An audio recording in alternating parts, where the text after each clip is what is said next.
গত পরশুদিন যে ঘটনাটা ঘটলো আর কি, এই যে গণতান্ত্রিক বাম জোট তারা ধর্ষণ ও নিপীড়ন বিরোধী যে একটা মোর্চা করেছিল, তো ওইখান থেকে তো 2টা বা সোয়া 2টার দিকে তারা মাননীয় প্রধান উপদেষ্টার বাসভবনের উদ্দেশ্যে যে পদযাত্রা বা স্মারকলিপি প্রদান এরকম একটা কর্মসূচি দিয়ে ঘোষণা করার পরে আমরা কিন্তু ওখানে অবস্থান নেই হোটেল ইন্টারকন্টিনেন্টালে।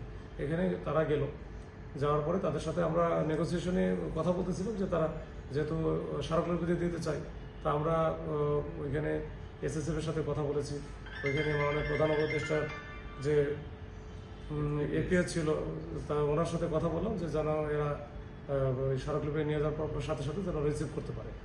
তো তাদের সাথে কথা বলছে, এর মধ্যে কিন্তু তারা খুবই উশৃঙ্খল আচরণ করলো, কোনো রকম কোনো বিনা উস্কানিতে মানে বিনা ইস্যুতে তারা মেয়েরা বেশ করে ওইখানে খুবই উশৃঙ্খল আচরণ। তারা আমাদের দিকে থুতু ছিটানো থেকে শুরু করে জুতা মারা, অমুক করা তমুক করা বিভিন্ন এই অযথা যে আমরা যে তাদেরকে আটকাইছি, মানে তাদেরকে যদি নির্বিঘ্নে আমরা যেতে দিতাম, মানে তারা যা ইচ্ছা তাই করবে, আমরা পুলিশ হিসেবে ওইখানে দাঁড়ায় থাকবো, আমরা তাদের কোনো কিছু করবো না বা করতে পারবো না, এটাই হচ্ছে তাদের রাগ। তো বিষয়টা আমি সেদিনও বলেছিলাম যে বিষয়টা এরকম যে তাদেরকে আমি যদি অ্যালাউ করি তাহলে কোনো সমস্যা নাই, বা তাদেরকে যেতে দেয়, তারা যা ইচ্ছা তাই করবে, কোনো সমস্যা নেই। কিন্তু আমরা দাঁড়ায় থাকি, তাদেরকে যে আমি যেতে দিচ্ছি না, আমরা কিন্তু কোনো লাঠিচার্জ বা কোনো অন্য কোনো যে আমাদের পদ্ধতিগুলো আছে, বা যে জল কামান দিয়ে পানি মারা, সাউন্ড গ্রেনেড মারা, গ্যাস মারা, আমরা কিন্তু কোনো কিছুই আমি অ্যাপ্লাই করি না। তো এই করার এইটার পরেও তারা আমাদের উপর রাগ ক্ষোভ এবং আমাদেরই লাঠি কেড়ে নিয়ে, আমাদেরই হচ্ছে হেলমেট কেড়ে নিয়ে একজনকে মারছে, কয়েকজনকে মারছে। এটা ভিডিওতে সবাই দেখছে এবং ভিডিওতে আছে এখনো।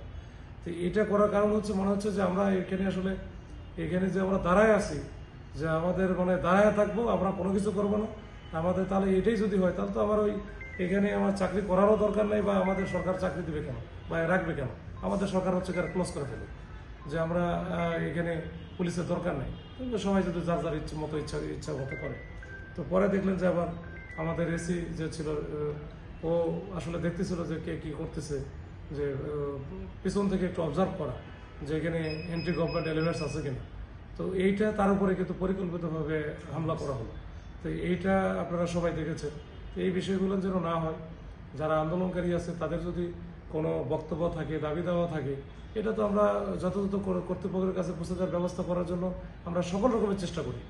তো তারপরেও আমাদের উপরে যদি আবার আক্রমণ করে বা এইভাবে হেনস্থা করার চেষ্টা করে, আমাদের মোরাল ডাউন করার চেষ্টা করে, পুলিশ যেন ফাংশন না করে, একটা দেশে যদি পুলিশ ফাংশন না করে বা আইন শৃঙ্খলা বাহিনী যদি কাজ না করতে পারে, সেই দেশে তো আর কিছু থাকবে না, সেই দেশ দাঁড়াতেই পারবে না।